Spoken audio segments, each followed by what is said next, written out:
dari sisi pengelola bandara, kalian udah paham sebenarnya jadinya.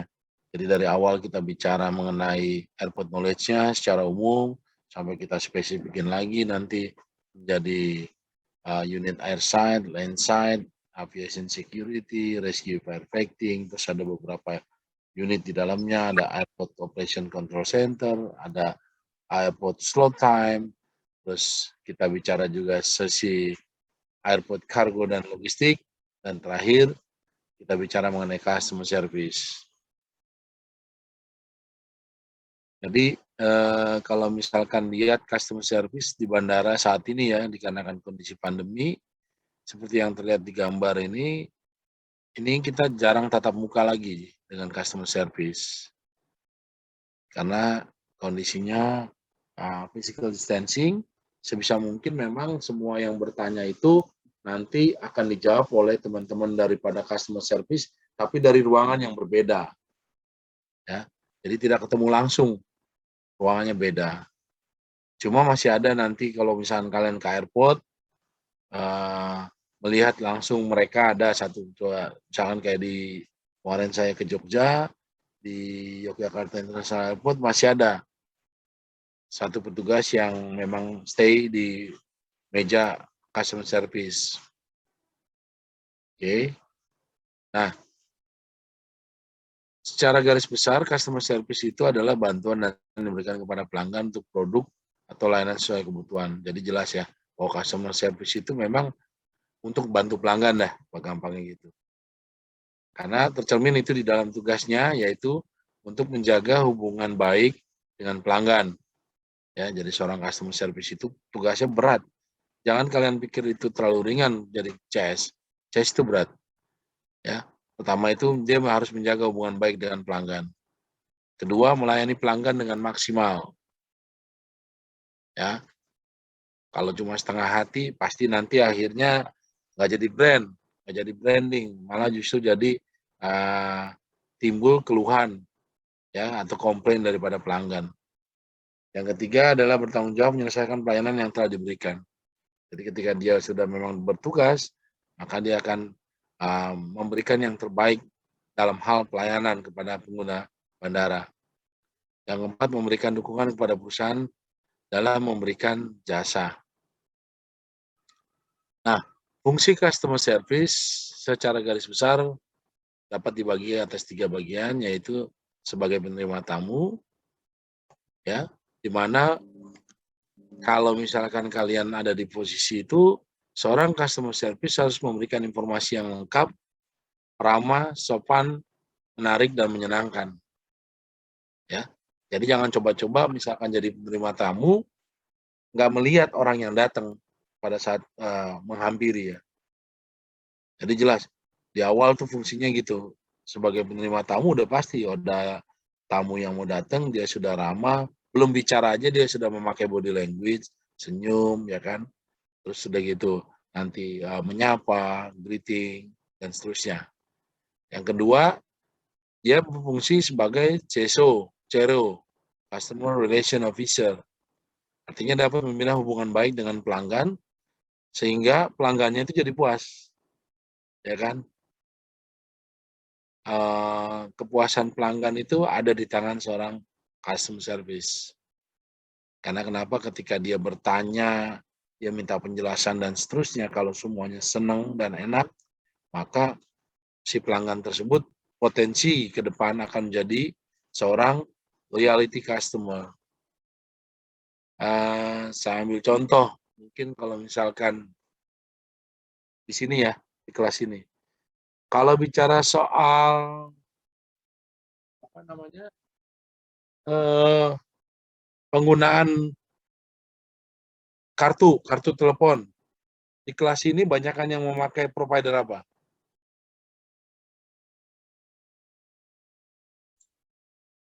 Telkomsel. Apa, Putri?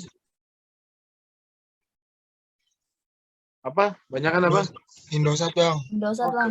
Indosat ya. Pertanyaan Abang sekarang.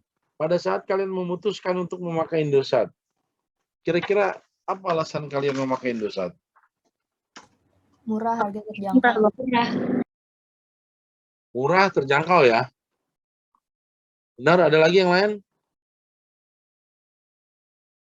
Alasannya memakai Indosat? Murah, terjangkau, terus apa lagi? Jaringannya juga kadang bagus, Bang. Jaringannya bagus ya. Benar. Kayaknya kalau jaringan bagus tergantung tempat deh, Bang. Ya, ini kita ngomong secara garis besar, mungkin nanti ada beda-beda ya.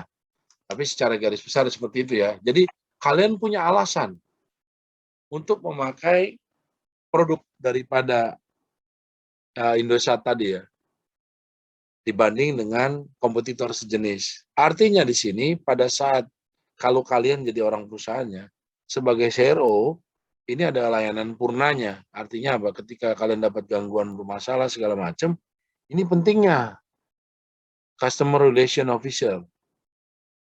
Jadi dia memang membina hubungan agar pelanggannya tidak lari. Oke, kalian putuskan memakai Indosat. Tapi dikarenakan misalkan faktor banyak hujan kok kena petir kok kayak sinyal gue hilang ya. Ya, atau mungkin kalau misalkan kalian ada di gedung ataupun di dalam kamar kok hilang ya, tapi kalau di luar kamar misalkan dekat ke pintu luar rumah kok ya, sinyalnya kuat lagi gitu kan. Nah, itu seperti itu. Nah, komplainan-komplainan pelanggan tersebut lah yang akan membuat perusahaan juga menyerahkan kepada CRO dalam hal ini sales, sehingga nanti hasil analisanya itu untuk jadi feedback, yaitu kalau kalian lihat sekarang di jalan-jalan mungkin ya, dengan penambahan BTS. Kenapa? Ya, dengan penambahan BTS. Ya kan? Semakin banyak BTS, satu provider akan lebih mudah untuk digunakan. Karena kenapa? Customer-nya pasti puas. Gitu ya.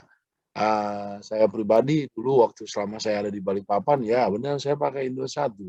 Tapi menjelang saya pindah lokasi kontrakan, terus saya masuk rumah dinas, di rumah dinas saya dulu Indosat malah sinyalnya jelek. Akhirnya saya putuskan memakai Telkomsel pada waktu itu. Dan saya beberapa pindah kota dan sampai sekarang saya bawa. Jadi nomor saya itu masih nomor yang saya bawa dari tahun 2006. Artinya tetap saya 2007 lah, 2006 saya masih pakai Indosat di awal-awal. Nah, itulah betapa fungsi customer service itu tinggi sekali. Jadi kalau sekarang saya ditawarkan orang pakai A, B, C, Z, saya nggak bakal tertarik. Ya, kalau dibilang, Bang lebih murah ini, ya itu kan masalah murah itu relatif ke kita sebagai pelanggan ya. Artinya pelanggan akan menyatakan si A itu, ya menurut saya ini murah, tapi menurut pelanggan lain belum tentu. Menurut pelanggan lain ini mahal, menurut pelanggan lain belum tentu. Kan gitu ya. Jadi yang penting adalah seorang CRO bisa melihat bagaimana pelanggannya itu puas. Ya, itu yang paling penting. Yang ketiga fungsinya sebagai communicator. Nah, ya tadi dalam hal memberikan kepuasan itu dia pasti sharing information, ya, memberikan kemudahan bagi pelanggan. Biasanya dalam purna jual, terus begitu kalau ada promo-promo, ya kan? Itu perlu tuh.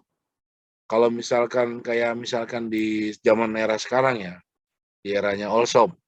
Kalau boleh saya tanya nih, dari yang ada di kelas ini yang paling banyak pakai provider all shop apa? Yang paling sering kalian transaksi? Shopee, Bang. Kenapa Ratu memakai Shopee? Barang-barangnya murah, udah gitu banyak gratis ongkir gitu. Murah, gratis ongkir ya. Iya. Oke. Ya. Yang lain ada punya pendapat atau sama dengan Ratu Shopee atau ada yang lain? Sama, Bang. Sama ya. Oke. Secara GDID, garis besar. Bang. Kenapa Selinggo? GDID. JDID ya. Kenapa suka pakai JDID Selinggo? Soalnya kalau di Shopee kayak gitu banyak produk yang misalkan handphone atau laptop gitu. Bekas tapi ditulisnya baru gitu, Bang. Oke. Nah, seperti ini kan. Jadi setiap customer mempunyai image sendiri atas suatu produk. Itulah fungsinya customer service untuk meyakinkan tugas dia dalam fungsinya sebagai communicator adalah memberikan informasi yang mudah sejelas-jelasnya. Jadi kalau kayak tadi Sringo bilang di provider ini, Pak, enggak Bang, kalau misalkan Shopee itu begini, karena produknya harusnya bekas dikatakan baru. Kalau di JDID mungkin enggak gitu. Ya saya udah pakai dua-duanya, artinya Shopee juga saya pakai, JDID saya pakai, ya kan. Tapi masing-masing punya lebih kurang bagi saya. Kalau untuk hal yang tertentu saya pakai Shopee, untuk hal yang lain saya pakai JDID bisa. Ya, biasanya kalau nilai transaksi yang agak lumayan gede saya pakai JDID. Tapi kalau yang biasa-biasa saya pakai Shopee. Nah, artinya di situ saya udah mengklasifikasikan, ya kan, sebagai pelanggan, sebagai customer, saya sudah mengklasifikasikan, walaupun Shopee secara langsung customer service-nya nggak berhubungan dengan saya. Ya contoh nih, terakhir nih, istri saya kan sekarang lagi COVID membeli betadine kumur. Tapi pada saat dia beli, yang datang bukan betadine kumur, betadine kuman mungkin. Akhirnya dia jadi komplain kan, karena yang datang ini, dan dia pusing sekarang untuk membalikan, karena balikannya harus kalau nggak salah kemarin dikasih ke mana saya nggak tahu. Artinya memang waktu di awal-awal kepercayaan saya sendiri dengan all shop itu agak tipis. Tapi ya dengan berkembangnya zaman udah pastilah bergeser lah itu semua kan, dari retail ya sekarang lihat aja kan kayak pusat-pusat perbelanjaan itu ya, Matahari CS ya kan, pada berjatuhan lah, dari Gelail dulu ya kan, ada Matahari, ada apa lagi tuh toko-toko yang seperti itu jatuh dibanding teman-teman yang kayak seperti Indomaret ya kan, Superindo masih hidup dia dalam pandemi begini. Oke, itu ya secara garis besar 3 fungsi customer service. Sebagai penerima tamu harus ramah, sopan. Sebagai CRO dia harus membina hubungan yang baik sehingga akan menimbulkan kepuasan. Panjangnya adalah akan menimbulkan customer loyalty customer. Dan terakhir adalah sebagai communicator, informasi sejelas-jelasnya yang memudahkan kepada pelanggan, baik itu menangani keluhan maupun konsultasi, sekedar just want to know lah gitu. Kalau misalkan saya jalan-jalan ke mall tuh saya suka begitu, membandingkan antara satu merek dengan merek yang lain. Misalkan saya lagi mau ganti handphone gitu, saya coba nih, ada ke Oppo, ada Huawei, ya kan, ada ke iPhone, ada ke Samsung, ada ke yang lain. Nanti dari situ saya akan melihat sendiri, menurut saya pribadi kebutuhan saya yang mana yang masuk. Itu akan mengerucut nanti sampai akhirnya jadi saya putuskan saya akan memilih ini. Ya, itu hebatnya seorang customer service dengan fungsinya sebagai penerima tamu, customer relation dan communicator. Nah, secara garis besar seorang customer service itu punya kriteria seperti ini. Dari segi fisik, mental, pribadinya maupun sosial. Artinya dari segi fisik udah jelas ya, tingginya semampai, ya kan, proporsional, sehat jasmani rohani, secara mental dia kuat, percaya diri, ya kan. Jadi bisa mampu memberikan keyakinan bagi para customer-nya. Yang paling penting adalah integritas, dia punya nilai kejujuran juga dan tanggung jawab. Nah, berikutnya adalah kepribadian, energik, humor, mampu mengendalikan diri, tidak mudah emosi, ya. Dan terakhir adalah sosial, memiliki jiwa sosial yang tinggi, bijak, ya, pandai bergaul dan bersosialisasi. Ini kelebihan para customer service. Apalagi cuma kalau di perbankan mungkin lebih kenalnya mereka sekaligus sebagai marketing. Jadi kayak jualannya perbankan gitu. Ada produk baru mereka coba tawarkan segala macam, ya kan? Sehingga kita jadi tadinya nggak mau jadi mau. Gitu. Saya pernah ngalamin masalahnya. Saya datang ke bank tujuannya A, tapi karena ada customer service-nya yang pinter berbicara, tadinya saya nggak butuh, akhirnya saya jadi ngikut. Gitu ya. Nah, di airport, perpaduan dari kriteria fisik, mental, kepribadian, dan sosial itu sangat dibutuhkan.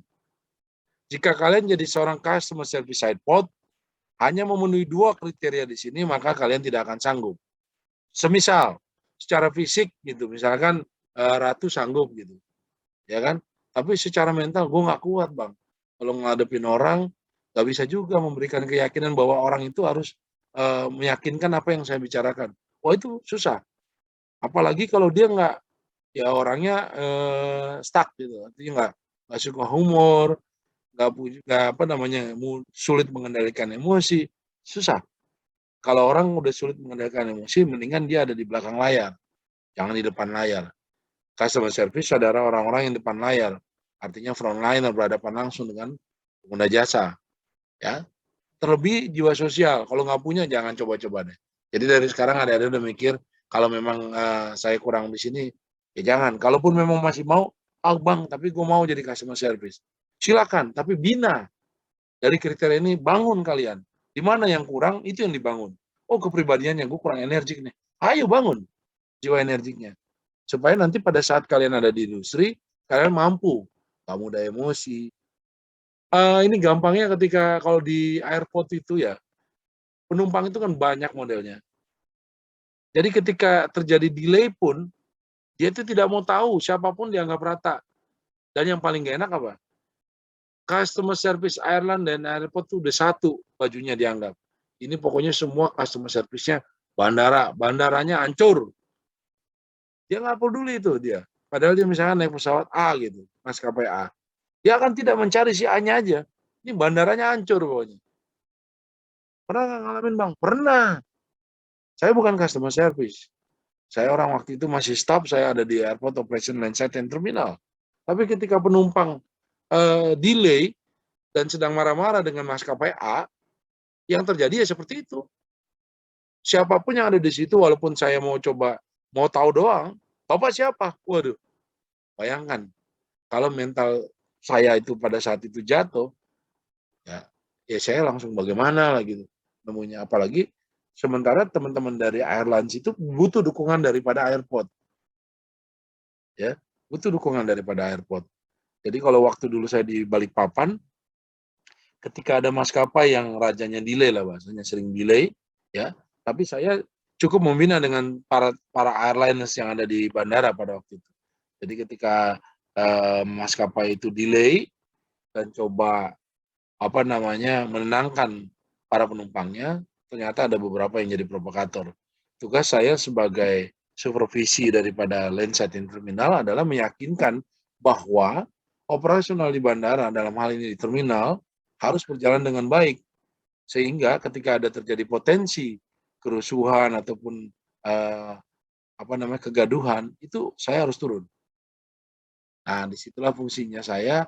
Waktu itu begitu mau turun dianggap sebagai bagian daripada airlines. Lalu saya coba jelaskan bahwa saya dari pengelola airport, sama aja, pokoknya penumpang yang nggak mau tahu dianggap sama. Lalu saya mulai mempelajari karya para customer-nya airline tersebut. Beberapa orang itu saya tarik, makanya teman-teman airline di waktu itu akhirnya belajar, saya ajarin, lu kalau misalkan ada yang seperti ini, pecah mereka. Mana yang kira-kira provokator, tarik jauh-jauh. Karena sebenarnya kalau kalian nanti lihat ya, atau kalian mungkin pernah ngalamin delay misalkan, yang ribut itu cuma beberapa orang. Pesawat misalkan isinya 150 orang. Pesawatnya delay nih 2 jam. Percaya sama saya, awal ribut itu dibawa dengan 1, 2, 3 orang. Baru nimbrung lagi, akhirnya muncul 5 orang. Makin dibiarin muncul 10 orang dan seterusnya. Tapi kalau kita bisa tarik itu, ada penumpang datang lagi. Saya pernah juga begitu kondisinya. Begitu saya jadi penumpang di Cengkareng, saya dimarah-marahin sama penumpang yang lain. Kok Bapak nggak berantem? Bapak nggak mau ribut? Senang aja Bapak delay gitu. Saya cuma bilang sama mereka, saya pernah berada di posisi mereka, saya bilang. Kalau pesawat udah delay, emangnya karyawan daripada airline dan ground handling yang ada di ruang tunggu bisa ngapain? Sanggup mereka mendatangkan pesawat, misalkan kalau pesawatnya belum datang. Atau sanggup mereka memberangkatkan pesawat pada saat pesawatnya lagi rusak? Nggak sanggup. Jadi mereka akan posisinya adalah apa? Wait and see. Hanya menunggu dan melihat apa, ada perbaikan kah? Terus sudah datang estimasinya kah? Hanya begitu. Ya. Jadi itu. Camkan ini, kriteria-kriteria ini kalau memang itu untuk masuk ke diri kalian. Siapa tahu nanti dari di kelas ini ada yang memang punya cita-cita jadi seorang customer service ya. Nah, untuk mendukung itu, ya kriteria tadi ada 16 customer service skill, ya. Saya cuma minta mungkin ya, kalau kalian menguasai 8 aja nih skill ini, itu udah mumpuni bagi saya.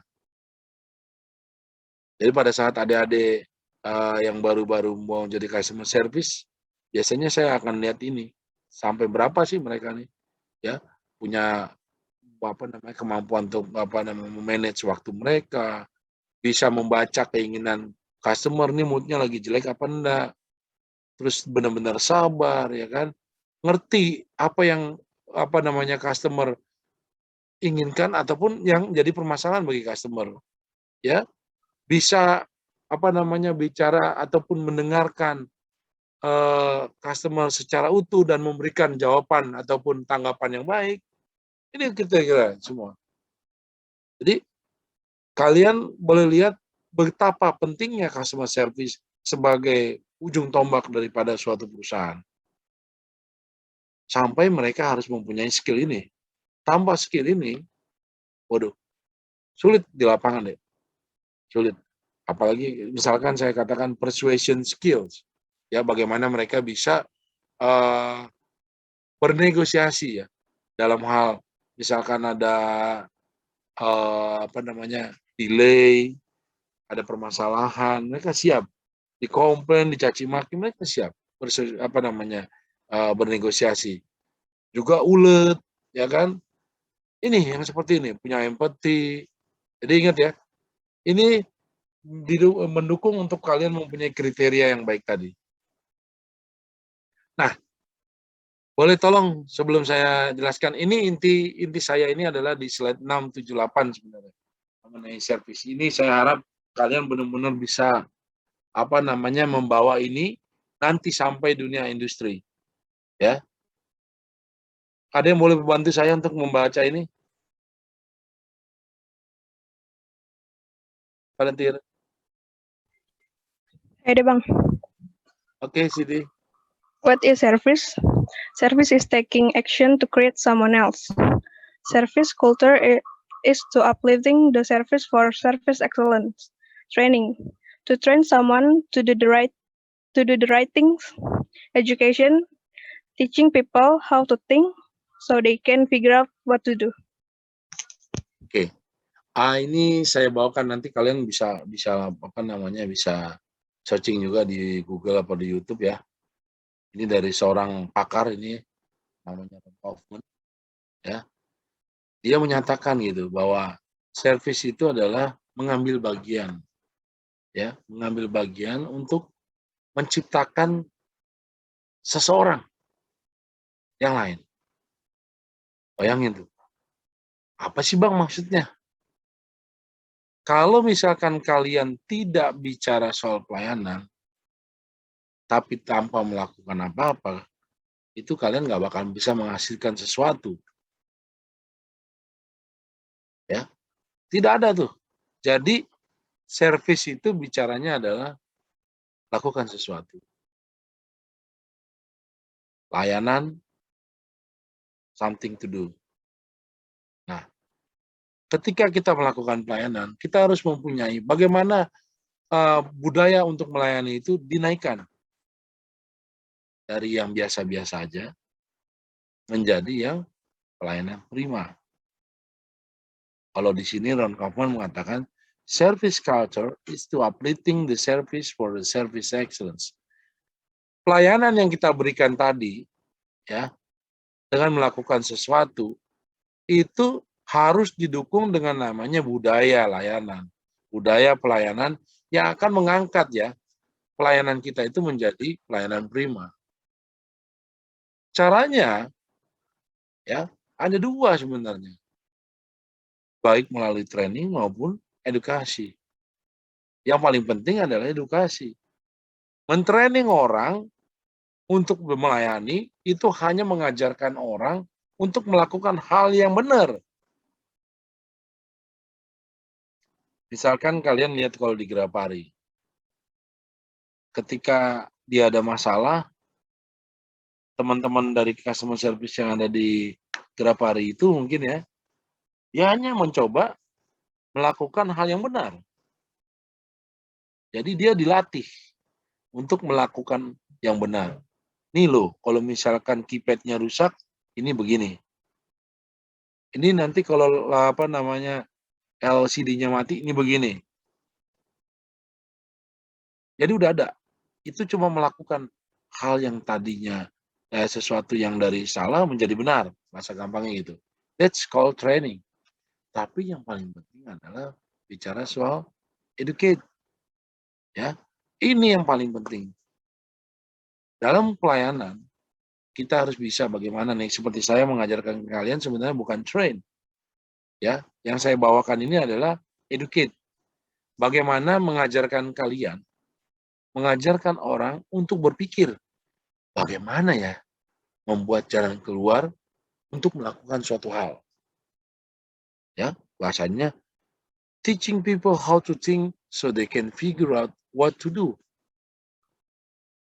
Kalau misalkan dicontoh ini tadi, saya contohin misalkan tadi ya, di Grapari kalian mau keypadnya nggak jalan, pasti si customer service visinya cuma satu, bagaimana keypad kalian kembali jalan. Betul nggak?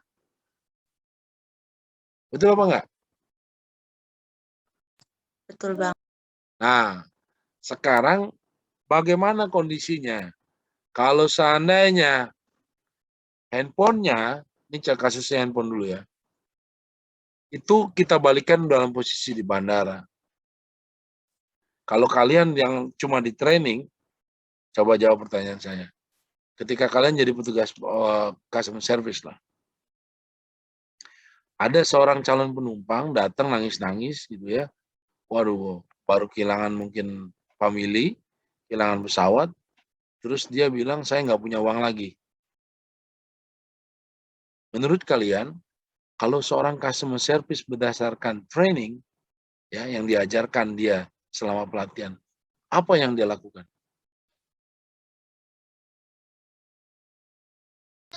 Menanyai masalahnya dulu, Bang. Kenapa kok dia nangis-nangis?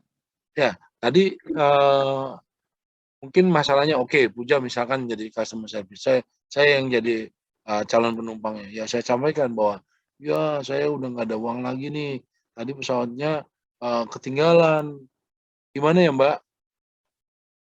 Apa jawaban Puja?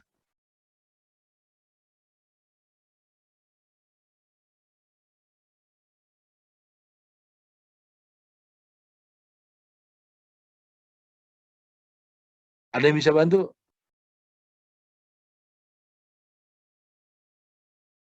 Paling ngejelasin suruh beli tiket ulang, Pak. Nah,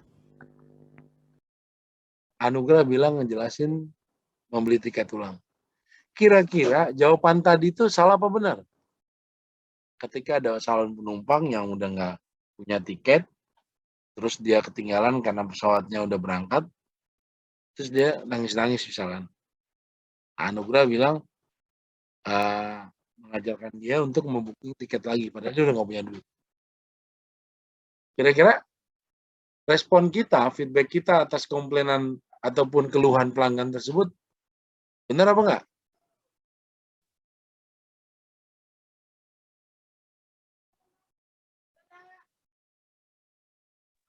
Ayo. Mungkin harusnya pertama ditenangin dulu Bang penumpangnya, terus kita kabarin keluarga yang di sana deh, yang udah jalan. Oke. Ada lagi pendapat lain? Kalau yang dari Anugrah tadi, kok menurut saya salah sih, Bang. Jadi kayak enggak. Jadi kan tujuannya customer service itu kan kita harus kayak peduli. Intinya kayak mampu mengakhiri percakapan supaya yang mana nanti customer kita tuh puas. Nah kan sedangkan kalau kita bilang kayak gitu, otomatis pelanggan kita nggak bakal puas sama apa yang kita bilangin. Tapi saya lebih setuju kayak apa yang dibilang Salma tadi sih Bang. Ditenangin dulu, mungkin terus kita minta kontak dari keluarganya biar nanti keluarganya datang ke bandara untuk jemput dia atau yang lainnya gitu. Jadi kan kayak dia tenang gitu Bang. Oke. Udah kelihatan beda ya antara jawabannya tadi si siapa? Anugrah ya. Anugrah sama Salma ataupun Puja ya. Nah, dua-duanya nggak ada yang salah. Anugrah berbicara, kalau secara training orang, pasti dia akan ditanya, pada saat training nanti, jika kamu menangani penumpang yang kehilangan ataupun ketinggalan pesawat dan tidak memiliki tiket, begini jawabannya. Oh ya udah, arahkan mereka untuk memberikan tiket baru. Itu. Jadi bahasanya dilatih untuk melakukan hal yang benar. Yang benar adalah menjawab seperti itu berdasarkan pelatihan. Tapi kalau misalkan seorang customer service berdasarkan pendidikan, dia akan lebih mikir, mana caranya ya? Oh iya sih, gue tanya dia untuk beli tiket baru. Cuma dia akan mikir lagi, bagaimana caranya dia bisa beli tiket baru? Padahal dia udah nggak punya duit. Tadi mungkin pengembangannya kayak Salma sama Puja bilang, oh iya, kita hubungin dulu deh. Ibu punya nggak nomor saudaranya? Gitu kan? Ini pengalaman real di lapangan deh. Pada saat diminta pun, orang tersebut tidak punya kontak. Kebetulan waktu itu saya berserta dengan Airport Duty Manager. Saya lagi ada di ruangan tersebut, dan sebagai pimpinan operasional dia ditemuin penumpang seperti tadi kasusnya. Ketinggalan pesawat, nggak punya tiket. Lalu saya bahas ini sama Bapak, ya, sama pimpinan saya itu. Tahu nggak Pak yang lo lakuin ini? Ini berdasarkan pelatihan atau berdasarkan pendidikan? Bengong dia. Kalau berdasarkan pelatihan, cukup jawaban anugerah. Karena memang batasnya sebagai customer service, show empati, tapi tetap memberikan melakukan hal yang benar. Yang benarnya adalah hanya to give the response, menjawab seperti itu aja. Tapi kalau yang tadi Salma terus Puja pikirkan itu sudah bicara educate. Dia mencari jalan keluar yang lain nih. Kalau Bapak tadi yang senior saya itu, karena dia punya uang lebih, dia langsung kasih uangnya. Kamu cari training apapun nggak bakal muncul tuh. Kalau ada penumpang ketinggalan pesawat, nggak punya uang terus dikasih uang, kagak ada. Ya kan? Betul apa enggak? Betul apa enggak? Iya. Nah, oleh karena itu ini yang perbedaan. Jadi dalam hal pelayanan, terutama di bandara nanti, makanya dibicaranya mereka di mix antara training dan education. Bahasa kerennya itu kalau misalnya kalian ngapain? Diklat digi bang. Ya, diklat digi. Educate-nya itu di ruangan lebih sering, trainingnya itu harusnya di lapangan. Itu perpaduan. Makanya anak-anak dari vokasi itu sebenarnya lebih pada perpaduan itu. 40-60, 40 dikasih education-nya, 60-nya trainingnya langsung. Jadi kalian tahu, nah yang saya kasih gini, ini saya coba nih, bagaimana ngegali yang ada di lapangan supaya kalian dapat bayangan. Oh gini loh, kalau cuma ilmu customer service adalah begini, itu mudah deh. Mudah, referensi buku juga mungkin sekarang di googling gampang ya kan. Oke, jelas sampai sini? Ada pertanyaan?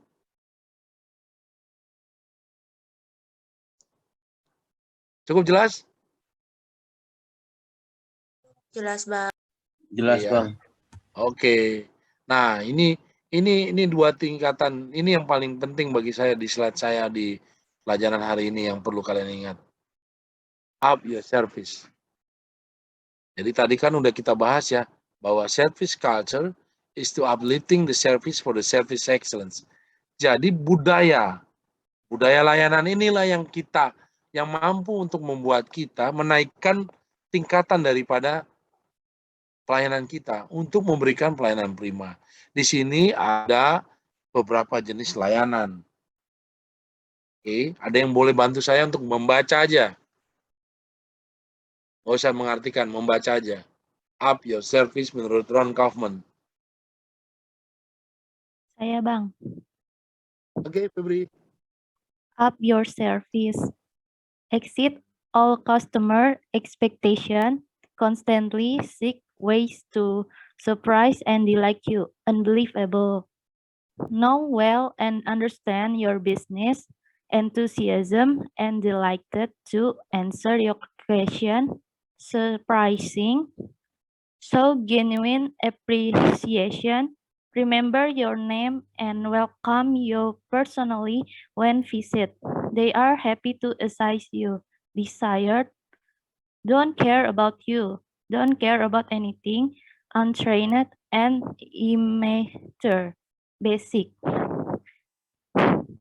Staff are rude, crude, arrogant, ignorant, insulting, or offensive criminal. Eye contact, say hello, thank you, and willing to help. Oke, makasih ya, Febri. Nah, di sini ada saya lukiskan berdasarkan Ron Coven mengenai bagaimana kita meningkatkan layanan kita. Ini ada sekitar 6 tingkatan layanan. Nanti saya berharap kalian bisa memutuskan saya ada di mana ya kalau saya jadi seorang customer service. Oke. Yang pertama, kalau tadi Febri bacanya dari atas, saya ulang dari bawah. Ya kan? Yang pertama, tingkat layanan itu kita kategorikan sebagai namanya kriminal lah menurut Ron Coven. Artinya di sini staff are rude, crude, arrogant, ignore, insulting, and offensive. Gampang emosi, masa bodoh, cuek, berat. Jadi kalau ini ada orang seorang customer service yang seperti ini, artinya siapapun customer yang datang, masa bodoh, dia tidak akan melihat. Ya, sama sekali dia harusnya duduk di meja customer service, dia berdiri aja. Ngadepnya juga beda, ketika ada customer yang datang, dia cuek. Nggak memperhatikan ada orang datang. Di atasnya ya, mirip sedikit. Sama-sama tidak peduli. Belum dilatih, ya, nggak ada pelatihan, jadi baru di tempat penerimaan masuk. Mungkin hanya sekedar product knowledge. Besok kamu jadi customer service ya. Nih loh, customer service tuh begini ya, begini. Hanya itu toh. Belum dilatih. Jadi dia benar-benar belum matang, masih bayi lah bahasa saya. Orang baru datang, biasanya saya tuh kalau orang baru harus ditemani oleh teman-teman senior. Supaya kondisinya mereka pada saat di lapangan, mereka tidak memperlihatkan bahwa mereka nggak peduli. Sebenarnya ada mereka mau peduli, tapi karena mereka nggak tahu, belum terlatih, masih benar-benar bayi banget ya, belum dewasa gitu dalam melayani, udah jauh-jauh, cenderung cuek seperti itulah. Nah yang ketiga ini hanya melayani sekedar ya STD lah, sesuai aja dengan standarnya. Halo, sudah mulai negor, ada keinginan mau bantu. Ini baru sampai situ. Di atasnya itu kita sebut dengan desire. Di sini mulai kalau di Ron Kaufman katakan, show genuine appreciation, remember your name, and welcome you personally when visit. They are happy to assist you. Nah di desire ini mulai ada nih keinginan yang berbeda. Jadi di sini kalau misalkan sudah mulai menolongnya lebih lah, ya menolongnya lebih. Ini contoh nih, sebelum sampai surprise ini. Nah terakhir deh, sampai surprise dulu deh, sama unbelievable. Nah kalau tadi desired itu sudah punya ya, keinginan untuk mengingat nama orang gitu kan. Halo, Ratu misalkan begitu ya, Salma, Santi dan seterusnya ya.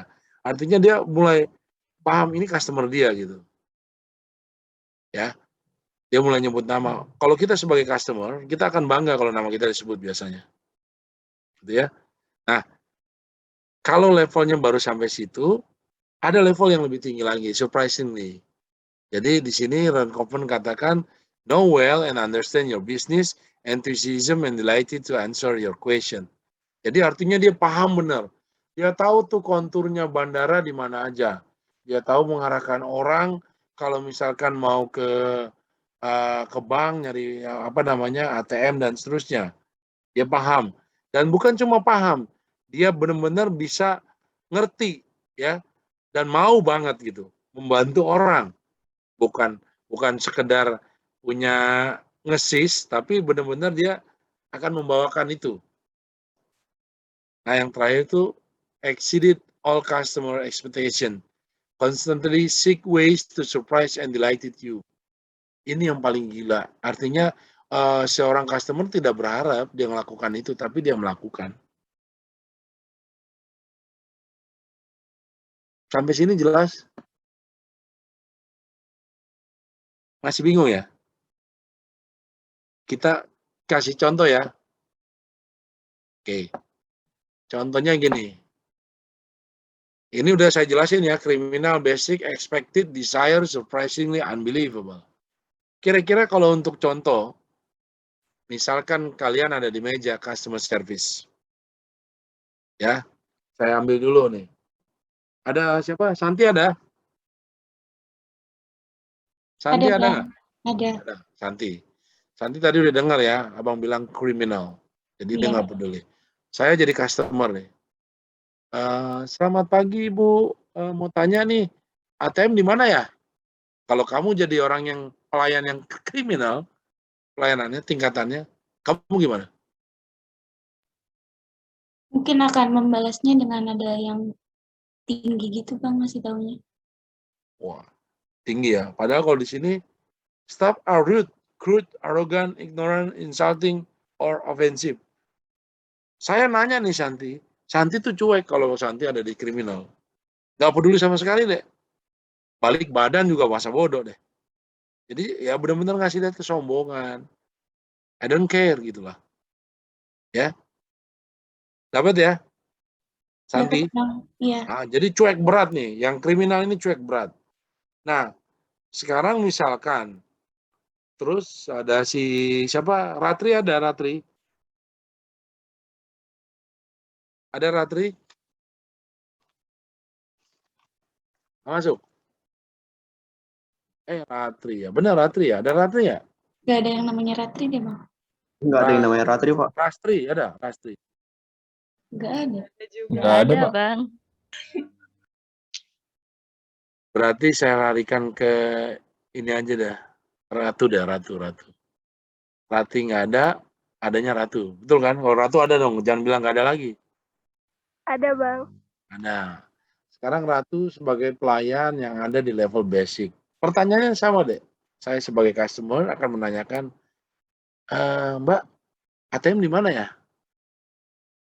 Kira-kira jawabannya ataupun yang dilakukan oleh Ratu apa? Kalau Sesuai. basic belum peduli juga ya, Bang. Berarti masih cuek gitu ya? Iya. Jadi kalau tadi kriminal masa bodoh, kalau yang basic mulai lihat-lihat nih. Tapi nggak tahu. Atau mungkin ngangguk doang kepalanya doang. Karena dia nggak tahu. Dia nggak paham tuh di mana itu.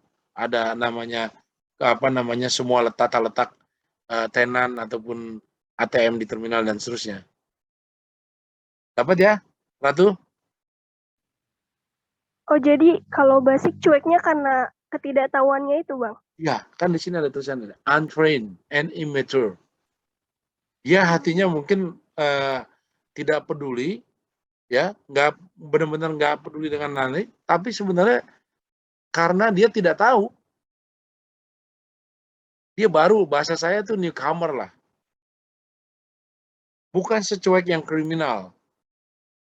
Kalau kriminal ini lebih kepada dirinya deh. Bisa jadi dia itu tahu, kalau kriminal ya, kriminal dia tahu, tapi dia memang arogan, dia sombong, dia masa bodoh. Jadi beda ya antara kriminal dan basicnya di situ. Kalau yang di basic itu dibilang dikatakan don't care about you, don't care about anything, karena posisinya dia at the same time dia untrained and immature. Pada waktu bersamaan dia nggak peduli dengan kita sebagai customer karena dia memang nggak terlatih. Ya, jadi kedewasaannya nggak ada dalam hal melayani. Dapat ya? Dua perbedaan tadi, kriminal, basic. Dapat, Bang. Oke, sekarang nih mulai nih, ya sang kapten Selinggo. Kalau selingkuh misalkan di expected, ya, saya sebagai customer tetap dengan pertanyaan yang sama nih selingkuh. Di mana ya ATM? Selingkuh adalah pelayan di tingkatan expected. Apa aksinya selingkuh?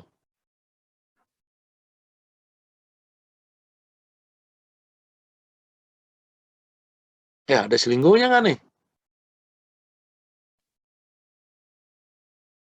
Selingkuh? Oh, nggak ada suaranya. Saya ganti dengan Siti dah. Siti ada? Ya, Bang. Ya, seandainya kamu deh, dengan pertanyaan abang tadi ya, kamu yang ada di posisi pelayanannya di expected. Ya. Abang yang nanya nih, tadi, di mana ATM? Oh, yang kalau misalkan di expected itu mulai lihat-lihat terus mulai disapa juga gitu, Bang. Nah, jadi kamu udah mulai ya, ada. Ya. Halo. Ya, gitu. disambut gitu. Kasih, udah mulai gitu-gitu, mulai ada ya. Tapi hanya sampai situ jawabannya. Artinya ada keinginan, tapi belum menjawab keinginan customer, baru biasa-biasa aja. Misalkan kalau saya tadi nanya ATM, dia hanya nunjuk doang dari mejanya. Tuh di situ. Situ yang mana nggak tahu. Ya, tangannya cuma gitu doang. Tuh di situ. Arahnya nggak jelas. Itu expected. Jadi hanya biasa-biasa aja. Menjawab orang kalau bertanya, terus ngucapin makasih, greeting, itu. Nah, kalau di levelnya desire, misalkan Salma nih. Nah, apa responnya Salma kalau kamu misalkan sebagai CS dalam level desire? Pertanyaannya sama ya tetap ya, nanya ATM. Biar sinkron nih, biar sama.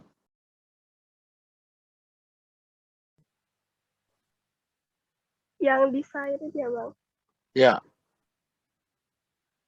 Desire deh. Desire. Ya. Jadi udah apa ya? Udah hafal gitu kan nama-nama itunya. Ya, misalkan aja namanya Renault, Pak. Nah, kamu gimana cara responnya coba? Mbak, ATM di mana ya, Mbak? Gitu misalkan. Mungkin masih nunjuk-nunjuk juga. Belum dikasih tahu sampai jelas gitu kayak yang surprising. Oke, kalau desire dalam konteks tadi, ya dalam konteks misalkan menanyakan di mana ATM, ya udah mulai negur kan. Selamat pagi Pak Binsar, selamat pagi Pak Renot. Ada yang bisa saya bantu? Iya Mbak, saya mau tanya ATM. Oh ATM, tuh loh Pak ATM Mbak. Bapak jalan dulu ke ujung sana, nanti belok ke kiri. Nah, di seberangnya Rotio itu ada ATM Pak. Jelas Pak? Ya. Oke, ada lagi yang lain Pak? Oh enggak, makasih. Oke Pak. Paham ya? Paham, Bang. Nah, Paham, Bang. sampai situ ya. Wah, udah nongol nih. Nah, Tadi selingkuh. dari WC, Bang. Oke, sekarang selingkuh pas di posisinya surprising. Kamu adalah seorang customer service yang tingkatan pelayanannya sudah sampai surprising nih. Iya, Nah, Bang. sama dengan tadi. Saya nanya, Mas, ATM di mana ya? Responmu kalau misalkan kamu sebagai CS yang tingkatannya surprising seperti apa? Nanya ATM ya? Itu posisi nanyanya lagi di mana, Bang? Di counter ini, di counter CS. Di depan di lobby lah, di lobby terminal tuh. Kan biasa CS ditaruh di depan lobby kan. Mungkin kayak gini kali, Bang. Pertama jelasin rutenya. Kayak dari sini ke situ, dari situ ke sini, kayak detail banget gitu, Pak. Iya, terus kayak belok mananya, terus di depan, di pinggir toko ini, masuk ke sini, kayak gitu, Pak. Ya. Itu berarti masih sampai desire. Kalau belum. surprise. Ya, itu yang kamu jelasin itu masih di surprise, masih desire. Jadi sudah menjelaskan, sudah mulai. Tapi kalau di surprising, know well and understand your business, enthusiasm and delighted to answer your question. Jadi semua memang bisa, belok kiri, belok kanan ini Pak. Ya, gitu. Udah jelas ya Pak? Udah, oke. Itu desire. Tapi kalau yang surprising, sudah mulai menawarkan dia. Oke Pak, Pak Binsar mau saya arahkan? Dapat ya? Oh iya Pak, paham Pak. Kalau di desire dia cuma menjelaskan, cukup jelas ya Pak? Oh ya udah cukup jelas, makasih ya gitu. Tapi kalau di surprise ini dia sudah menawarkan dirinya untuk yang lebih. Pembeda terakhir ya, Febri. Febri ada ya? Ada, Bang. Nah, Febri misalkan dalam posisinya pelayan tingkatannya unbelievable. Jadi tuh udah paling servisnya tuh paling tinggi, terus kayak udah bagus gitu Bang servisnya. Terus Ya, dia jadi seperti apa responnya coba ayo Febri. responnya kan nanya Bang di mana. Ya. Pasti CS-nya bilang kayak gini, oh iya saya bisa bantu Bangnya nanti Mas lewat di sana nanti ketemu roti. Oh di situ ada ATM di sampingnya gitu Bang. Oh, itu Terus masih. Terus apa lagi lanjutannya? Terus mungkin dikasih anterin juga sih, dikasih Nah. unjuk sampai dianterin gitu. Jadi tepatnya di sini. Iya. Itu dia Febri bedanya. Itu pembeda yang terakhir tadi. Kalau sampai tunjuk-tunjukkan, ngasih tunjuk arah, terus bahasanya, bisa saya bantu Pak, ini segala, itu baru sampai surprising total. Tapi unbelievable, kita sebagai customer nggak bakal ngarepin deh. Orang kita nanya ATM, terus dia mau bawa kita ke ATM-nya langsung. Artinya, itu memang kita exceed all customer expectation. Benar-benar kita di luar apa yang diharapkan oleh seorang customer. Jadi, constantly six ways to surprise and delight you. Dia benar-benar orang lagi susah, misalnya buru-buru dia ngebet nih nyari ATM. Diantar. Tapi jangan modus ya. Biasanya sih yang modus begitu. Kalau selinggo, lihat yang misalkan jadi customer, cewek cantik, oh sini saya antar Pak, gitu. Atau kebalikan misalkan, Febri ngeliat yang cowok ganteng, sini saya antar. Jangan. Boleh sekali-sekali modus, tapi jangan. Ya. Sampai sini dapat ya semua ya? Dapat Pak. Nah, oke. Dapat Pak, dapat. Oke. Ilustrasi gampangnya nih dulu pernah dilawan waktu saya ada di Lombok dulu. Ini langsung nih petugas customer service waktu itu. Jadi saya kondisinya memang bukan manajer dia, tapi manajer terminal saya. Cuma karena ada seorang artis Korea, saya nggak tahu namanya siapa ya. Dia baru nikah, terus dia mau bulan madu di Pulau Sumbawa. Ya, pokoknya kata orang sih ganteng. Kalau saya nganggap masih gantengan saya. Terus yang perempuannya juga menurut saya yang perempuan yang lumayan cantik karena putih. Saya nggak kenal dia. Cuma si customer service ini tergila-gila. Dia lagi on duty di meja. Begitu tahu dia estimasinya pesawatnya landing, dia tinggalkan meja customer service-nya. Saya lihat itu dia jalan ke belakang, mau menuju pesawat, saya liatin, saya ikutin aja. Ketika udah sampai di belakang, pesawatnya udah landing, saya tanya, ngapain deh ke sini? Ya Bang, aduh Bang, ada siapa ya? Leming Ho apa siapa, saya nggak tahu namanya itu. Saya lupa. Pokoknya gitulah, nama-nama orang Korea. Dan itu di luar udah banyak orang memang. Padahal dia cuma sebentar aja. Dia di Lombok itu sebentar karena dia akan lanjutkan kembali nanti pakai private jet ke Sumbawa. Itu cuma dia keluar dari terminal. Jadi sehingga orang yang di luar tuh tahu. Saya juga nggak ngerti ya. Orang Indonesia kepo banget ya sama orangnya. Nah, dia datang, si kece saya ini ngotot untuk bagaimana bisa berfoto.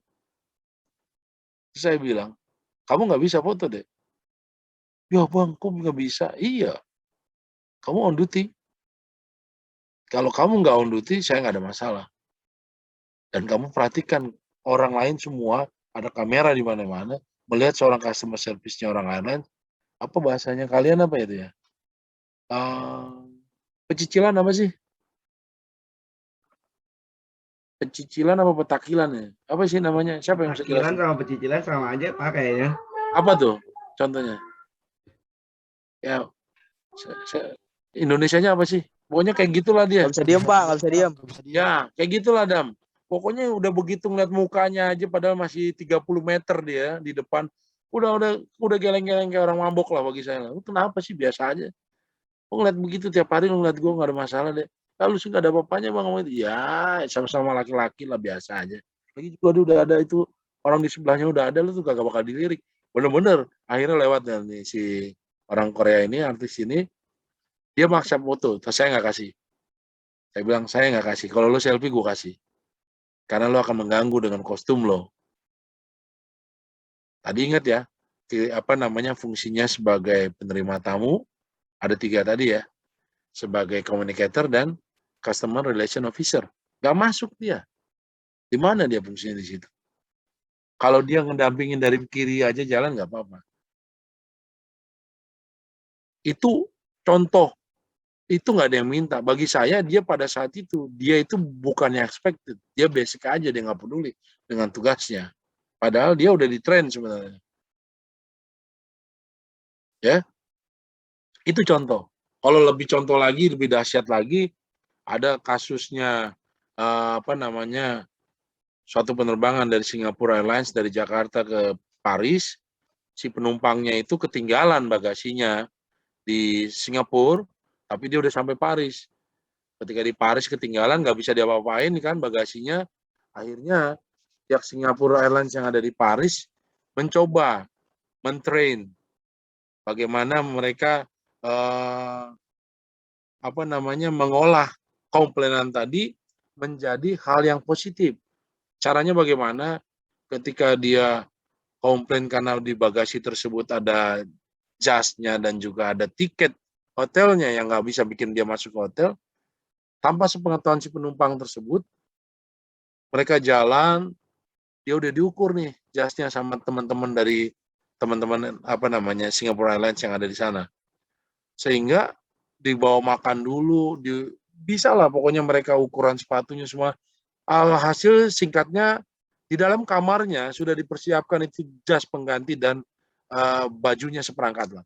Beserta dengan bolpen dan permohonan dari Singapore Airlines. This is the complimentary of Singapore Airlines. We apologize for your convenience. Ya, jadi dia mengatakan bahwa ini adalah complimentary gua nih buat lu karena gua udah bikin ketidaknyamanan. Ya, sampai begitu si penumpang ini kaget dong. Udah dikasih makan dulu sebelum ke hotel. Sampai di hotel dia ketemukan begitu. Nggak lama kemudian bagasinya pun datang. Akhirnya dia dapat jas dong dan seperangkat semua. Bukan sampai di situ, besok harinya dia dijemput juga dengan kendaraan yang memang super mewah. Jadi di meeting yang didatang dia termasuk orang Asia yang punya memakai kendaraan mewah. Akhirnya dia apa? Dia ceritakan itu ke semua orang. Sampai juga akhirnya ke saya dari supir taksi waktu itu saya dapatnya. Bayangkan deh, begitu di luar, unbelievable ya, yang dia lakukan itu pelayanannya sehingga memberikan kesan yang sangat mendalam bagi customer. Ya, ini bayangannya ya. Kalau kriminal tadi seperti ini apa ya bahasanya? Kalau kalian menyebutnya apa nih? Meme ya atau apa sih? Saya lupa. Emoji. Sorry. Ya, emotnya seperti inilah. Kalau kalian ada di level kriminal ya begini. Kalau kalian ada di basic cuma yang ngelakuin yang biasa-biasa aja dia. Terus yang itu ya STD, dia expected ya senyum aja. Di Shire mulai nih ada kebahagiaan, ya kan? Istilahnya baru kalau gimana ya ceritanya baru ditembak ataupun baru nembak pasangan dapat, ya kan? Nggak ditolak. Itulah tuh di Shire. Surprisingly lebih lagi dapat kado istimewa dari sang pacar ya yang tidak diharap-harapkan. Nah, unbelievable ini lebih lagi tiba-tiba kalian buat yang perempuan mungkin nggak dibayangin bahwa dia akan dikawinin atau saya mau nikah dengan kamu tiba-tiba. Ya, hal-hal yang tidak diharapkan tapi terjadi. Ini bahasanya, emojinya kelihatannya seperti itu. Oke, jelas ya? Waduh, udah pengen ini nih. maghrib. Woi, cepat-cepat deh. Oke, sampai sini selesai. Sampai sini jelas ya yang saya maksud dengan tingkatan pelayanan ya. Jelas, Bang. Jelas, Bang. Bang. Jelas, Bang. Jawab cepat. Kalau boleh milih saat ini, masing-masing dari kalian secara garis besar ada di tingkatan mana? Akui. Desire, Bang. Desire. Desire, Bang. Hebat. Saya, Bang. Dari 3 kelas yang saya ajar, baru kalian tuh yang jawab desire. Dari 3 kelas loh. Keren. Berarti Emang yang lain pada apa, Bang? di bawah. Di bawah. Kan saya bilang ngakuin diri sendiri. Nggak apa-apa. Kalau kalian memang udah merasa saya ada desire, nggak apa-apa. Berarti kalau besok kalian ngelamar, kalian udah camin ya, gue kemarin di kelasnya abang, kalau dalam melayani, gue udah di level desire nih. Jadi artinya ya, nggak boleh cuek, nggak boleh sungut-sungut, nggak boleh nggak peduli. Itu harus dihilang loh ya. Ini kalian yang ngakuin sendiri loh. Saya kasih ini memang kelihatannya emoji ini supaya gambarnya gampang nanti kalian ingat. Iya, dulu gue udah pernah diceritain Bang Binsar, kalau memang untuk pelayanan gue udah sampai di sini nih. Makanya tadi saya bilang, sampai di mana kalian? Nah, kalau yang kemarin mereka ada yang bilang, Bang, gue masih di basic, Bang. Gue di expected, Bang. Gak apa-apa. Yang penting kalian tahu nanti. Tadi kan saya bilang di depan, kata Ron Kaufman, service culture to uplift, ya, untuk meningkatkan standarnya kalian pelayanannya menjadi pelayanan prima, service excellence. Kalau tadi teman-teman udah pada di level desire, berarti tinggal 2 level loh untuk menjadi unbelievable. Ya, best of the best. Jadi kalau ntar saya nih kalau misalkan jadi senior manager terus harus memilih kalian, tak pilih semua kalian. Karena kalian udah di desire. Jadi gue ngajarinnya nggak susah lagi nanti. Udahlah adik-adik gue udah desire. Gampang berarti nanti. Ya, mudah-mudahan suatu saat saya bertemu dengan kalian pada saat interview. Masih ingat, Bang, ingat ya gue udah desire nih. Oh, saya ingat kalau kamu ngomong desire. Ini udah di kelas gue kemarin nih. Berarti lu udah desire ya, Dek. Gue nggak usah panjang-panjang, lu gue terima. Tinggal naikin 2 lagi. Selesai. Oke? Itu ya. Itu secara gampangnya saya yakinkan kalian, kalau kalian di level desire, really good. Ya, really good. Ya. Di atasnya lagi good, berarti ada the best. Baru yang terakhir adalah the very best. Oke? Nah, ini kalian nanti bisa baca di belakang kalau nggak sempat kita selesaikan waktunya. Tapi secara garis besar stakeholder bandara ya, customer service-nya ada visitor, passengers, dan yang lainnya. Yang paling penting adalah passengers dan airline-nya. Ya. Nah, ini Each Airport ada kategori bisnisnya ya. Dari airline, air traffic services, airnav ya, land user, office space, cargo, concessionaire, traveler, meters, gitters ya, penjemput dan pengantar maupun airport staff. Ini biasanya nggak saya keluarkan di UAS. Jadi kalian catatlah, ini nggak akan keluar biasanya. Yang paling utama nih adalah tetap tadi ya, si stakeholder-nya adalah passenger dan airline. Nah, gimana ceritanya kalau misalkan yang kalian berikan ya, layanan yang kalian berikan baik itu kalau di bandara adalah lamanya proses waktu itu, fasilitas dan pelayanan itu sendiri, ya, dengan apa yang diharapkan oleh customer. Customer tuh ngarepin apa? Pengalaman perjalanan, social profile, ya, etniknya kelihatan. Dia mau apa? Gue kenapa harus pakai fasilitas ini ya? Contoh kalau di YIA kemarin tuh banyak fasilitas barunya. Salah satunya adalah kalian bisa main-main dengan yang sepeda listrik di dalam ruang tunggu. Waktu itu masih free sih, sampai Juli kalau nggak salah free. Tapi itu kalian tinggal bawa, taruh aja sepedanya dimanapun. Artinya nggak usah itu balikin lagi. Artinya di sini customer pengen mempunyai harapan, gue ada pengalaman apa ya di bandara ini, gitu. Nah ini ketemu nih. Kalau misalkan antara yang diekspektasikan dan yang diberikan layanan tersebut, itu akan memberikan kepuasan pelanggan, ya. Nah, kepuasan pelanggan itu secara garis besar bisa terjadi jika servis yang diberikan secara aktual ya lebih besar daripada yang diharapkan oleh customer. Itu akan timbul namanya customer satisfaction. Tapi kalau misalkan service ataupun layanan yang diberikan tidak atau di bawah daripada yang diharapkan oleh pada customer, akan timbul gap. Nah, kalau di dalam industri, nanti kalau kalian di lapangan, gap inilah jangan dibilang, wah bang, berarti bagus dong kalau bandara udah bisa terus semuanya dipuaskan pelanggan. Enggak juga. Yang penting adalah kalaupun ada gap, gimana ada continuous improvement. Jadi di tahun ke depan itu ada perbaikan-perbaikan sehingga menuju customer satisfaction ini. Kan disuruh mandi. Ya, oke. Nah, di dalam memenuhi customer satisfaction ini yang paling penting adalah airport dapat memuaskan pelanggan tuh ada 3 hal yang pertama. Ya, spend 10% more time at the airport. Bagaimana kondisinya airport itu dapat disukai oleh memuaskan atau memuaskan penumpang adalah bagaimana penumpang dapat menghabiskan 10% dari waktunya lebih dari waktu yang ada di airport. Kalau orang Indonesia rata-rata pengennya injury time.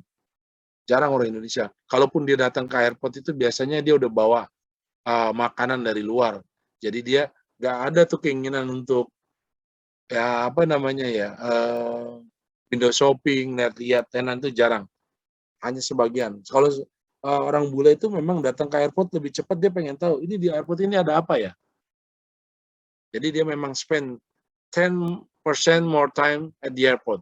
Yang kedua adalah twice as likely to shop. Itu tadi saya singgung. Kalau orang bule lebih senang banget. Dulu saya waktu di Bali saya nggak sempat karena kondisinya di internasional itu ada yang namanya Hard Rock Cafe Ngurah Rai Airport. Dan kamu boleh cari yang sampai saat ini yang kalau ada yang dapat belum, tolong kasih tahu saya. Saya belum pernah dapat namanya ada Hard Rock Cafe yang ada di airport di dunia kecuali di Ngurah Rai. Itu baru saya tahu karena si tokonya yang ngomong awalnya. Saya mau beli kaos, wah keren juga nih kaos Hard Rock Cafe Ngurah Rai. Ternyata harganya dibanding sama kaos Hard Rock Cafe Bali yang ada di Kuta jauh deh. Hard Rock Cafe itu saya beli harganya cuma sekitar 500.000, sementara yang di Ngurah Rai Airport itu harganya pada waktu itu 1.200, 1.300. Saya kaget. Ternyata memang karena begitu image-nya Hard Rock Cafe itu buat orang, kalau gue punya kaos ini, ya gue udah hebat. Karena jarang yang punya. Alhasil saya nggak jadi beli sampai sekarang. Karena saya juga walaupun saya itu airport di bawah operatornya P1, tapi nggak ada diskon, no diskon. Karena itu ujungnya langsung di bawah kontrol Hard Rock Cafe yang ada di WC. Nah yang ketiga, spend 7% more on retail and 20% more on duty free. Ini yang kembali diharapkan ya, yang dapat memberikan kepuasan, gimana orang bisa mau berbelanja. Kalau orang ke Singapura itu surga sebenarnya di airport. Kemarin saya juga lewatin di Kuala Lumpur sama di saya lupa nama bandaranya. Ada satu lagi bandara di Malaysia. Enak kalau belanja, nggak perlu lagi saya keluar. Nah sekarang itu yang ditawarkan kalau di YIA kemarin, contohnya mereka menawarkan ada pasar gede di dalam airport. Di pasar gede tersebut kalian bisa berbelanja. Harganya kurang lebih sama dengan yang ada di pasar gede yang ada di Jogja.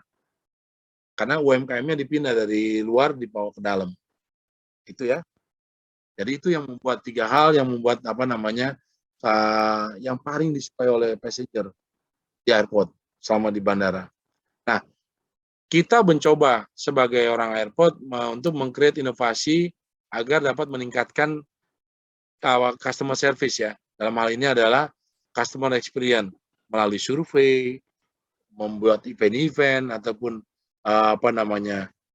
ada icon, theme song dan lainnya ya. Juga dengan mengelola voice of customer management. Ini dikelola melalui customer experience management, dianalisa ya produknya, komunikasinya dan orangnya sendiri maupun apa yang telah disajikan atau diberikan yang memberikan nilai lebih, pengalaman maupun pengalaman yang superior ya, yang sangat wah bagi pada customer. Nah, refleksnya adalah pemberian feedback kepada customer ataupun prosumer. Prosumer ini adalah orang yang sekaligus dia sebagai konsumen maupun sebagai produsen.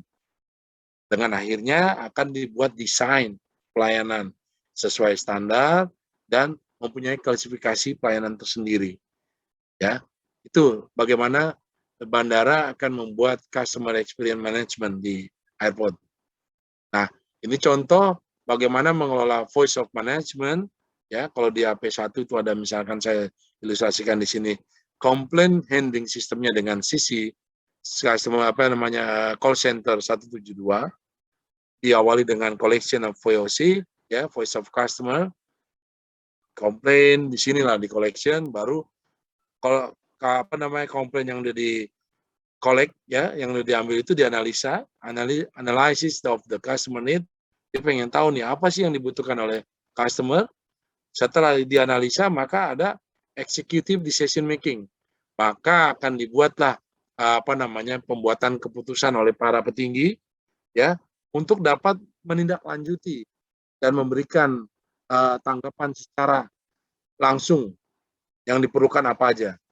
Nah, itu dalam bentuk sebuah customer service strategy. Jadi di sini CS strategi itu melalui tahapan dari executive decision making, analysis, dan diawali dengan collection of FOC. Sehingga bandara akan terus improve untuk mengembangkan customer service-nya menjadi service excellence.